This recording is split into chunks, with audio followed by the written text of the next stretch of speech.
नमस्कार।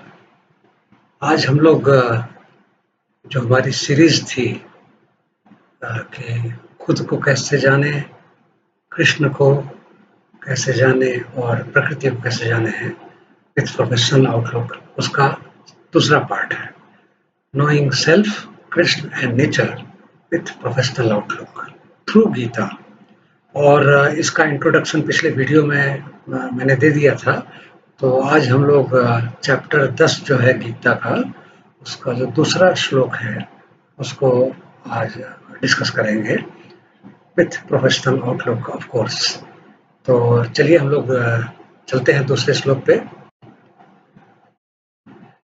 जो दूसरा श्लोक है वह संस्कृत में है और हिंदी में है और ट्रांसलेशन उसका और इंग्लिश में भी है।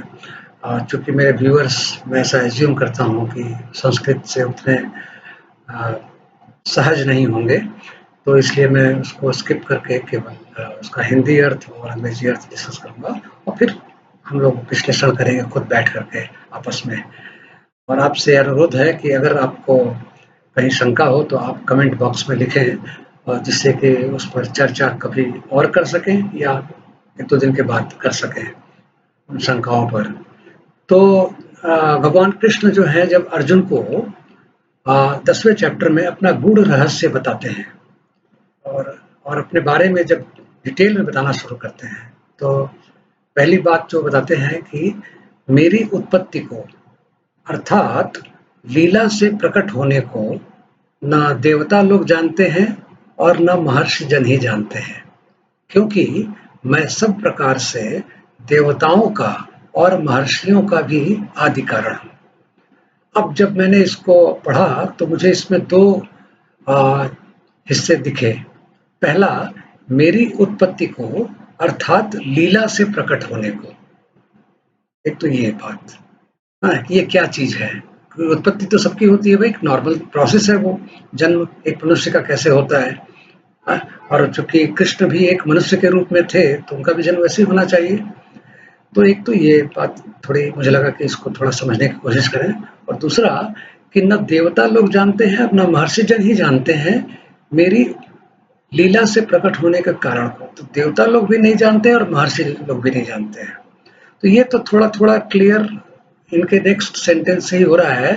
कहते हैं कि मैं इन सब का आदि कारण हूँ, मतलब इन सब की बिगिनिंग का मैं खुद ही कारण हूँ।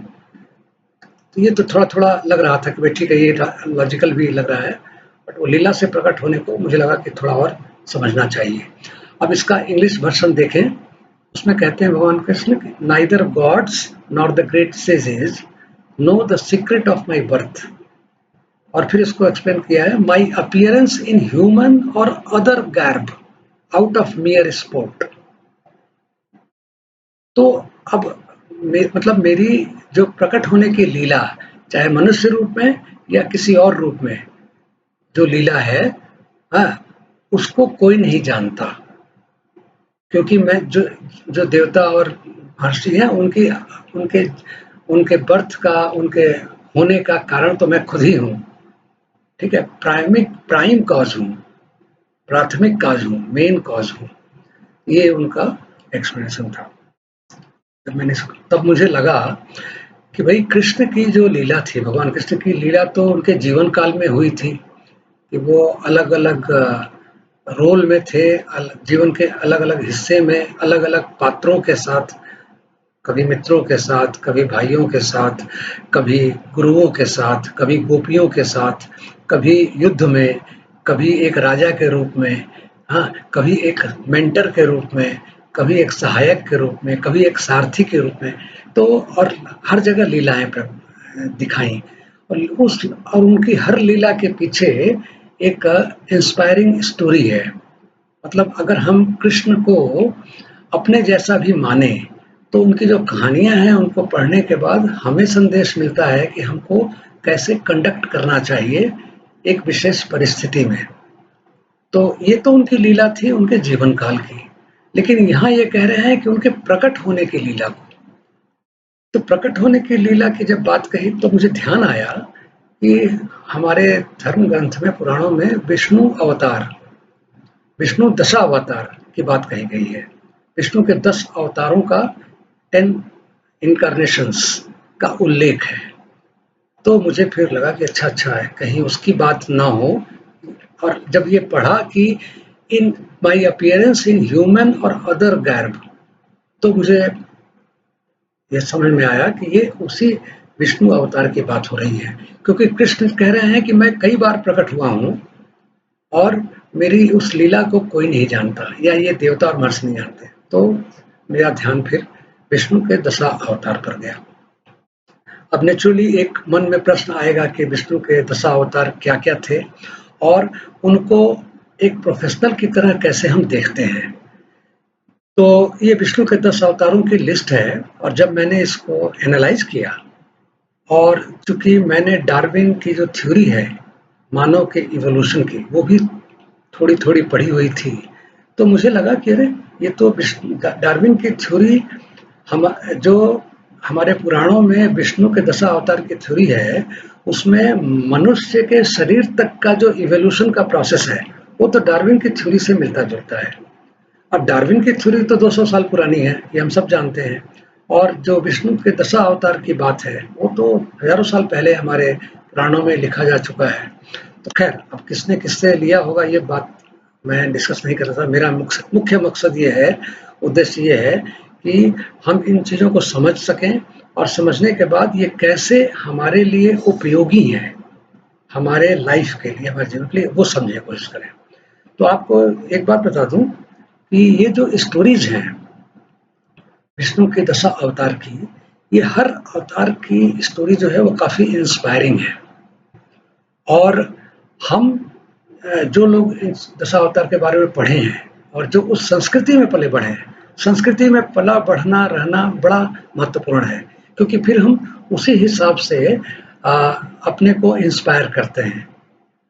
क्योंकि जब हम पढ़ते हैं उनके बारे में, तो लगता है कि किस परिस्थिति में उन्होंने क्या रोल किया, तो हमारे लिए वो एक्टिविटी इम्पॉर्टेंट हो जाती है, वह जीवन इम्पॉर्टेंट हो जाता है। तो हर इनकारनेशन जो है विष्णु का, वह एक पर्पज के लिए था, एक पर्पज से था। हाँ, और मैं ऐसा मानता हूँ कि हम में से प्रत्येक का इस लाइफ में एक पर्पज है। वैसे तो धर्म ग्रंथों में कहा गया है कि हम में से हर एक का जन्म किसी खास उद्देश्य के लिए हुआ है, लेकिन अगर कोई उसको न माने तो भी मैं ये मानता हूँ, क्योंकि मेरे जीवन का जब पर्पज मैं डिसाइड करता हूँ, तो जैसे ही पर्पज डिसाइड करता हूँ, तो मेरे अंदर उत्साह आ जाता है। मुझे लगता है मेरे जीवन का एक मीनिंग है, और फिर उस मीनिंग को पूरा करने के लिए, उस उद्देश्य को पूरा करने के लिए, चाहे वो समाज के लिए हो, परिवार के लिए हो, देश के लिए हो, विश्व के लिए हो, या केवल अपने लिए हो, अगर वह मुझे मोटिवेट करता है, मुझे अपना बेंचमार्क डिफाइन करने में मदद करता है वह उद्देश्य, तो मैं उसको जरूर करूँगा, और वही मेरी लाइफ को फुलफिलिंग बनाता है। तो ये सारे जो इनकारनेशंस थे, वो मेरे जीवन के लिए, वो जैसे मेरे जीवन में जो उथल-पुथल हो रही है, समुद्र में के बीच में फँसा हुआ हूँ, तो वो एक प्रकाश पुंज की तरह, लाइट हाउस की तरह काम करते हैं। वो मुझे गाइड करते हैं, ऐसा मैं मानता हूँ, और हम सभी जो पढ़ते हैं वो सभी इन्फ्लुएंस भी होते हैं उससे। तो 10 अवतार के बारे में देख लें हम, और जो कि डार्विन की थ्योरी से मिलती भी है। ऐसा डार्विन ने भी माना है, और विष्णु के 10 अवतार में भी है कि मनुष्य का जन्म जिस फॉर्म में पहले हुआ, उत्पत्ति जो हुई, वह पहला फॉर्म था मत्स्य का, मतलब पानी से जीव की उत्पत्ति हुई है, जल में, ओशन में। और इसमें मत्स्य अवतार कहा गया है। और मत्स्य अवतार जो है, जब इसकी कहानी मैंने पढ़ी थी पहले, तो एकदम मुझे जो बाइबिल से, इस जो हमारे ईसाई भाई हैं उनके जो धर्म ग्रंथ है बाइबिल, उससे रिलेटेड जो कहानियां हैं, उसमें नोहाज आर्क, ये कहानी मैंने 8th या 9th क्लास में इंग्लिश प्रोज में पढ़ी थी, तो मुझे एकदम ध्यान आया कि वही कहानी मत्स्य अवतार की है। तो अब इसका मतलब एक तो मुझे ये लगा कि हम किसी भी पंथ के हों, उस पंथ में जो कहानियां हैं वो सब हमको इंस्पायर करने के लिए होती हैं, हमें एक शिक्षा देने के लिए होती है, हमें एक राह पर चलने के लिए होती है। और विष्णु अवतार तो सबसे पुराना लिखा गया है, क्योंकि ये सनातन धर्म में लिखा गया है, सबसे पुराना है। तो यह तो एक लॉजिकल एक अप्रोच दिखा रहा है, और प्रायः पंथ जो है उसको फॉलो भी कर रहे हैं। तो एक तो मत्स्य अवतार था, जब जीव का जो जन्म हुआ, जीव जो प्रकट हुआ वह पानी में हुआ।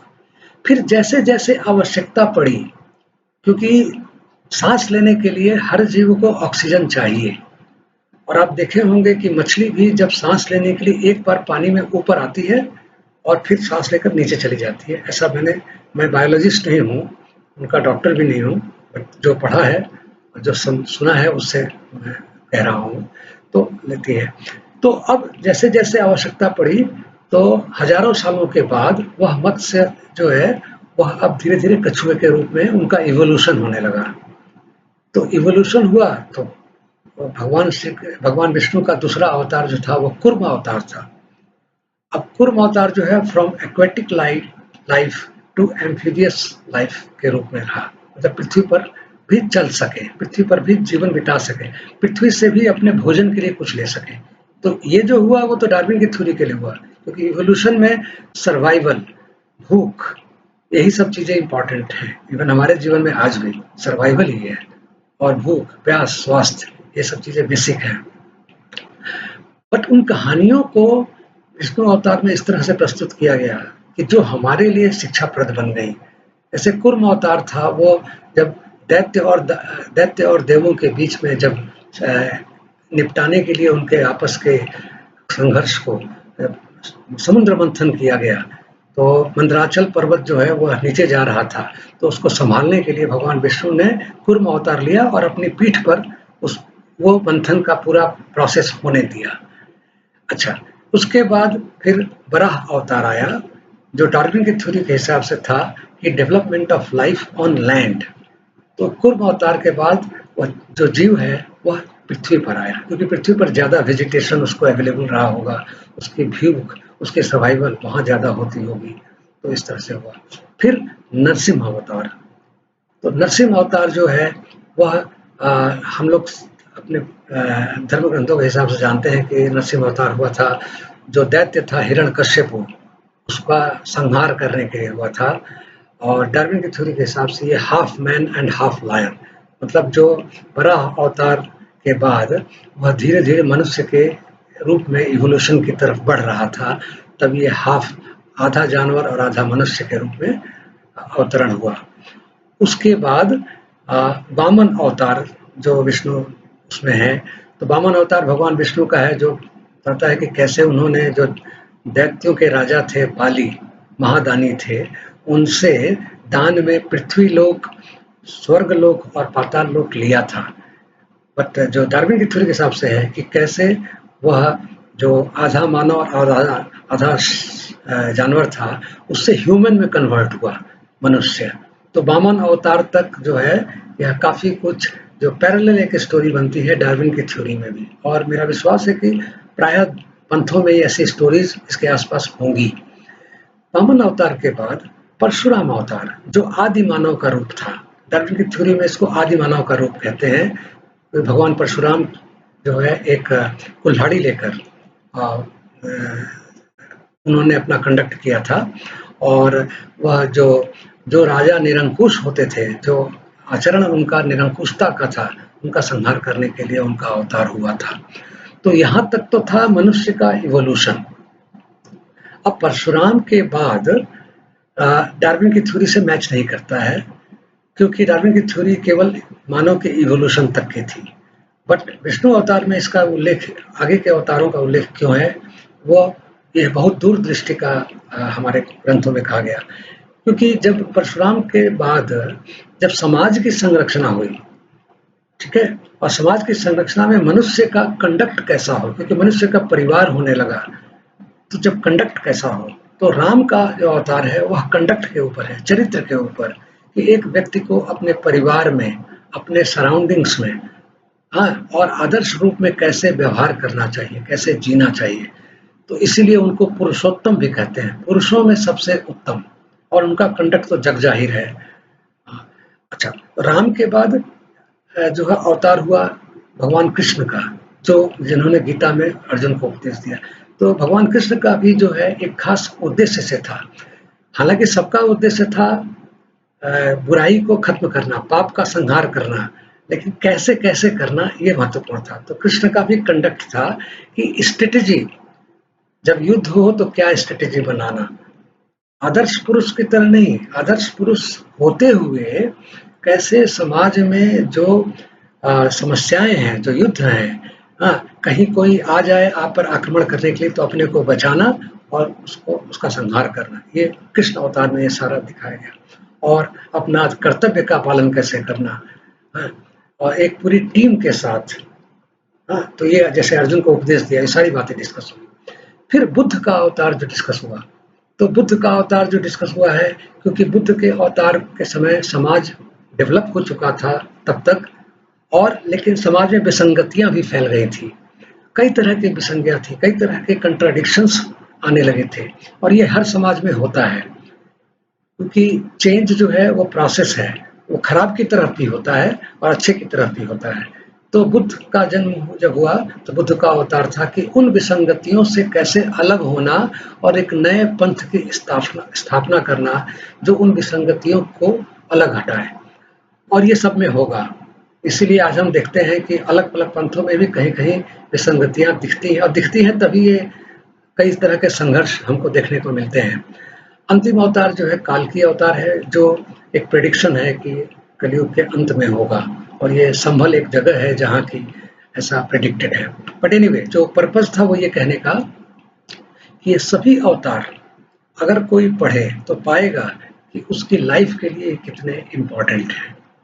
अब एक लिमिटेशन भी बताई, अ, मैं जब चैट जीपीटी में देख रहा था, और ये सही भी लिखा है, एटलीस्ट अपने पॉइंट ऑफ व्यू से, साइंटिस्टों के पॉइंट ऑफ व्यू से, क्योंकि एक विसंगति ये भी है कि सनातन धर्म में जो भी अवतार हुए हैं या जो भी लिखा गया है उसको कहते हैं there is no scientific validation. लेकिन मैं आपको बता दूं कि पिछले वीडियो मैंने साफ-साफ समझाया भी था, क्योंकि एज ए साइंटिस्ट मैं समझता हूं कि जिस साइंटिफिक वैलिडेशन की बात होती है वह केवल 500 साल पुराना है, और जो ग्रंथ, जो कल्पनाएं जो हजारों साल पहले की गई हों, लाखों साल पहले की गई हों, उनका साइंटिफिक वैलिडेशन के लिए तो टूल्स भी नहीं है। आप तो कार्बन डेटिंग भी करते हैं तो 1200-1500 साल के पहले तक की कार्बन डेटिंग करते हैं, जबकि वो जमीन पर कहीं छुपा हुआ हो। या 5000 साल की बात करते हैं तो कभी-कभी कुछ मिलता है, फिर अंदाज लगाते हैं, हाइपोथेसिस क्रिएट करते हैं। तो इसलिए इस बात को मैं ज़्यादा इम्पोर्टेंस नहीं देता हूँ। मैं देखता हूँ कि मेरे लिए रिलेवेंट क्या है और क्या नहीं है। तो ये जो दूसरा नंबर था श्लोक का, उसमें मैं ये समझा हूँ।